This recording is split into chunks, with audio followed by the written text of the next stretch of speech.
Al respecto, le agradezco que nos tome la llamada la subsecretaria para Asuntos Multilaterales y Derechos Humanos de la propia Cancillería, Marta Delgado, quien ha estado muy al pendiente de este tema. Subsecretaria, ¿qué tal? Muy buenas tardes. Muy buenas tardes, Ana Paula. Tengo mucho gusto de saludarte a ti y a tu auditorio. Muchísimas gracias. A ver, nada más para entender, entiendo que COVAX es, bueno, México ya pagó, digamos, el derecho para poder acceder a estas vacunas, pero ninguna vacuna está aprobada todavía, ¿verdad? A ver, yo creo que es una muy buena consideración preliminar. Hoy por hoy no existe todavía en el mundo una vacuna que haya sido aceptada o dado el permiso de comercialización. Todas las más avanzadas están en una fase 3 de ensayos clínicos y lo que estamos haciendo la mayoría de los países del mundo es hacer nuestros apartados con diferentes mecanismos multilaterales y bilaterales para que cuando alguna de ellas tenga éxito podamos acceder de manera temprana a estas vacunas, en nuestro caso para la población mexicana, Ana Paula. Ahora, entiendo que son 168 países los que se han inscrito a COVAX. No sé si traigo el dato correcto, por una parte. Y por la otra, hoy en la mañana escuchamos que el presidente decía que esto nos daría a los mexicanos acceso a 100 millones de dosis que se repartirían de forma gratuita. Si cada país pide tantas dosis, pues ¿sí alcanza, subsecretaria? Mira, el COVAX efectivamente hay más de 100 países y es un mecanismo multilateral que solamente está proporcionando a los miembros de este mecanismo la posibilidad de comprar el 20% de su población de vacunas.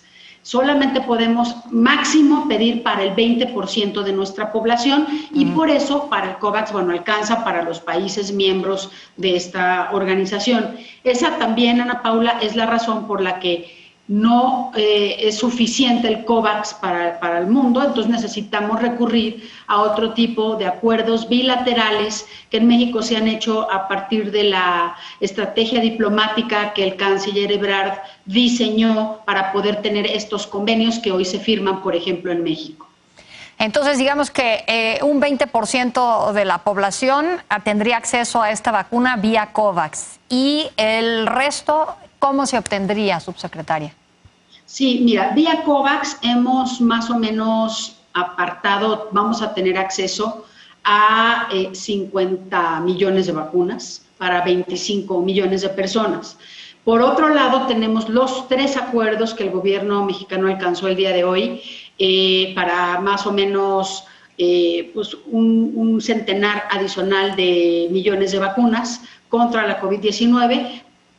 Lo que hicimos fue tener un acuerdo con AstraZeneca de 77.4 millones de dosis, un acuerdo con Pfizer que garantiza una cantidad entre 15.5 y 34.4 millones de vacunas y con CanSino Bio que garantiza 35 millones de vacunas. En este último caso, esta vacuna es de una sola dosis, las otras 2 farmacéuticas son de 2 dosis, un refuerzo que necesitan, para un total de dosis compradas entre 180 y 200 millones de dosis para México. ¿Y qué tiempos están viendo, subsecretaria? La gente quiere saber cuándo va a haber ya una vacuna y cuánto tiempo va a tomar para que la gente se la pueda poner y quiénes van a ser los primeros en recibirla. Mira, Ana Paula, hoy por hoy lo que estamos apartando es el cupo de México para poder acceder tempranamente a las vacunas que primero puedan salir. Tenemos 9 vacunas candidatas de la CEPI dentro del COVAX, tenemos otras 9 vacunas del ACTA dentro del COVAX, o sea, en el multilateral tenemos 18 vacunas que cualquiera de ellas que tenga éxito México accedería. Y después estas 3 que son la primera ronda que nos ofrecen un acceso bastante temprano. Ana Paula, 2 de ellas nos ofrecen que de salir todo bien, aprobarse su fase 3 de ensayos clínicos, resultar segura, resultar eficaz, entonces México podría acceder a ellas en diciembre del año 2020 o a más tardar en el primer trimestre del 2021. ¿Y cómo se administrarían? ¿Quiénes serían los primeros en recibir las vacunas? La Secretaría de Salud está elaborando su programa nacional de vacunación en caso de que se apruebe ya la vacuna por nuestra autoridad regulatoria. Cualquiera de estas opciones que está apartando el país tiene que pasar por la autorización de la COFEPRIS, una autoridad sanitaria de cuarto nivel que es de excelencia y que ha estado ayudando también mucho en este proceso de revisión de las ofertas que tenemos. Y la Secretaría de Salud preparará un plan de vacunación que es gradual.